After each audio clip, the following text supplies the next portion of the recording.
তোমাদের একই হয়েছে, তোমরা আল্লাহ পথে সেসব অসহায় নরনারী ও দুস্থ শিশু সন্তানদের বাঁচাবার জন্য লড়াই করো না, যারা নির্যাতনে কাতর হয়ে ফরিয়াদ করছে। হে আমাদের মালিক, আমাদের এই জালেমদের জনপদ থেকে বের করে অন্য কোথাও নিয়ে যাও। অতঃপর তুমি আমাদের জন্য তোমার কাছ থেকে একজন অভিভাবক পাঠিয়ে দাও, তোমার কাছ থেকে আমাদের জন্য একজন সাহায্যকারী পাঠাও। যারা আল্লাহ তাআলা ও তার রসুলের উপর ঈমান এনেছে তারা সর্বদা আল্লাহর পথে যুদ্ধ করে, আর যারা আল্লাহ তাআলাকে অস্বীকার করেছে তারা লড়াই করে মিথ্যা মাবুদদের সপক্ষে। অতএব তোমরা যুদ্ধ করো শয়তান ও তার চেলা চামুন্ডাদের বিরুদ্ধে।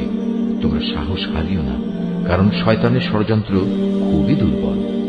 হে নবী, তুমি কি তাদের অবস্থা দেখোনি যাদের প্রথম দিকে যখন বলা হয়েছিল তোমরা আপাতত লড়াই থেকে নিজেদের হাত গুটিয়ে রাখো, এখন নামাজ প্রতিষ্ঠা করো এবং যাকাত প্রদান করো।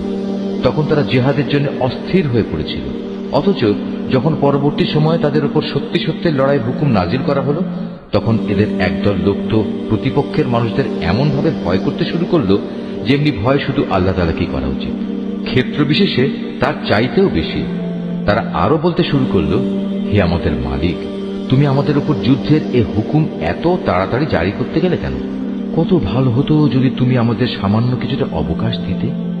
হে নবী, তুমি বলো, দুনিয়ার এ ভোগ সামগ্রী অত্যন্ত সামান্য। যে ব্যক্তি আল্লাহ তাআলাকে ভয় করে তার জন্য পরকাল অনেক উত্তম, আর সেই পরকালে তোমাদের উপর কণা মাত্র অবিচার করা হবে না।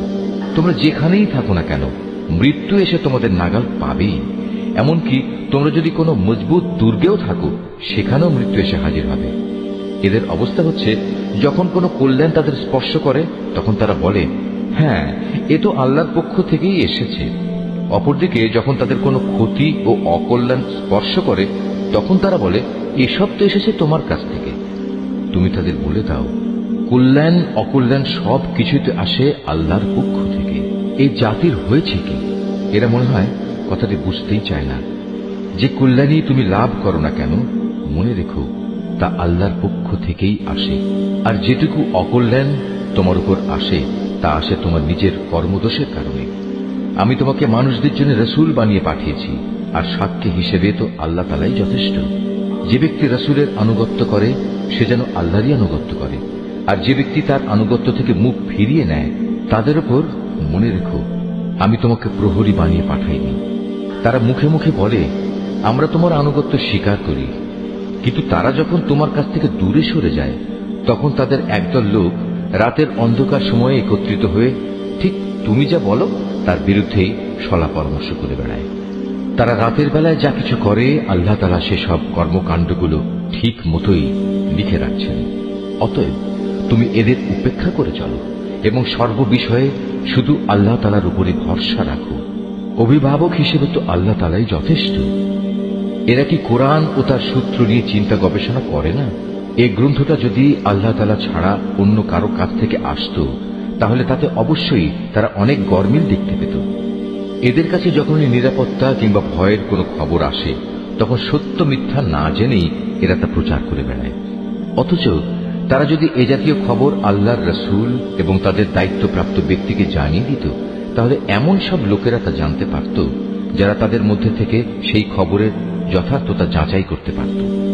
যদি তোমাদের উপর আল্লাহর অনুগ্রহ না থাকত তাহলে এ প্রচারণার ফলে হাতে গোনা কিছু লোক ছাড়া তোমাদের অধিকাংশ লোকই শয়তানের অনুসারী হয়ে যেত। অতএব হে নবী, তুমি আল্লাহর পথে লড়াই করো, কেননা তোমাকে শুধু তোমার কাজকর্মের জন্যই দায়ী করা হবে এবং তুমি তোমার সাথী মুমিনদের আল্লাহ তাআলার পথে লড়াই করতে উদ্বুদ্ধ করতে থাকো।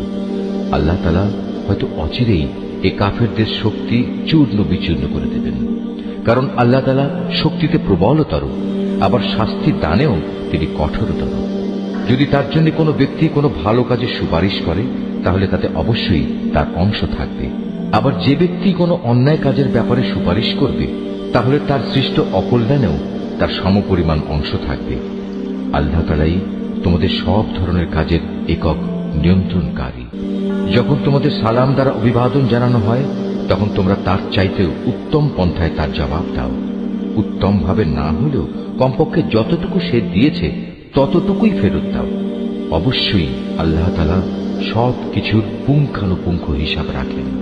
আল্লাহ তাআলা এক মহান সত্তা, তিনি ছাড়া দ্বিতীয় কোনো মাবুদ নেই। অবশ্যই তিনি তোমাদের কিয়ামতের দিন এক জায়গায় জড়ো করবেন। সেদিনের ব্যাপারে কোনো রকম সন্দেহ নেই। আর এমন কে আছে যে আল্লাহ তাআলার চাইতে বেশি সত্য কথা বলতে পারে? এ কি হলো তোমাদের? তোমরা মুনাফিকদের ব্যাপারে দুদলে বিভক্ত হয়ে গেলে, বিশেষ করে যখন স্বয়ং আল্লাহ তাআলাই তাদের কৃতকর্মের জন্য তাদের উপর অভিশাপ নাজিল করেছেন। আল্লাহ তাআলা যাদের পথভ্রষ্ট করে দিয়েছেন, তোমরা কি তাদের সঠিক পথে আনতে চাও? বস্তুত আল্লাহ তাআলা যাকে পথভ্রষ্ট করেন তার জন্য তুমি কোনো পথে খুঁজে পাবে না। তারা তো এটাই কামনা করে যে তারা যেভাবে কুফরি করেছে তোমরাও তেমনি কুফরি করো, তাহলে তোমরা উভয়ে একই রকম হয়ে যেতে পারো। কাজেই তুমি তাদের মধ্যে থেকে কাউকেও নিজের বন্ধুরূপে গ্রহণ করো না, যতক্ষণ না তারা আল্লাহ তাআলার পথে নিজেদের ভিটে মাটি ছেড়ে ঈমানের প্রমাণ না দেবে। আর যদি তারা হিজরতের এই কাজটি না করে, তাহলে তোমরা তাদের যেখানেই পাবে গ্রেফতার করবে এবং যুদ্ধরত শত্রুদের সহযোগিতা করার জন্য তাদের হত্যা করবে। আর কোনো অবস্থায় তাদের মধ্যে থেকে কাউকে তোমরা বন্ধু ও সাহায্যকারী হিসেবে গ্রহণ করো না।